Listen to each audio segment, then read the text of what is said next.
Round మెడ, పలక మెడ, డీప్ నెక్ కట్ చేద్దాము. ఇక్కడ 5.5 పెట్టానండి షోల్డర్ మార్కింగు. మెడ పొడవు వచ్చేసి 10 పెట్టాను. పక్క మెడకి 2 మార్కింగ్ చేశానండి. డీప్ మెడకు వచ్చేసి కింద డీప్ తీయాలి, అంటే ఇక్కడ 3 మార్కింగ్ చేయాలండి. పైన అయితే పక్క మెడకి 2 మార్కింగ్ చేస్తాం కదా, కింద మాత్రం 3 చేయాలి. డీప్ మెడలు ఎప్పుడు కట్ చేసినా మనకి సంఖ కొలత కూడా పక్కాగా ఉండాలి. ఇక్కడైతే 6.5 వరకు మార్కింగ్ చేసుకోవచ్చు. నేనైతే 6 వరకు మార్కింగ్ చేశాను. ఇదిగోండి స్క్వేర్ లాగా ఇలా గీసి వేసుకుని ఇక్కడ నుంచి 1 పావించు ఎదరికి మార్కింగ్ చేసుకుని ఆ పావించు మార్కింగ్ మీద నుంచి పైకి ఒక లైన్ అయితే స్ట్రైట్గా లైన్ గీసి వేసి ఇక్కడ నుంచి 1 మార్కింగ్ పైకి చేసుకోవాలి.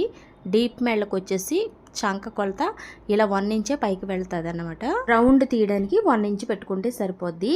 అదే చిన్న మెడలు అనుకోండి 1.5 వరకు పెట్టుకోవచ్చు. చంక రౌండ్ వచ్చేసి ఇక్కడైతే చూడండి, మనము ఎలాగైతే టిక్ మార్క్ చేసుకున్నామో మెడలు గీసి వేసి అందులో కరువు స్కేల్ పెట్టి రౌండ్ గీసాను.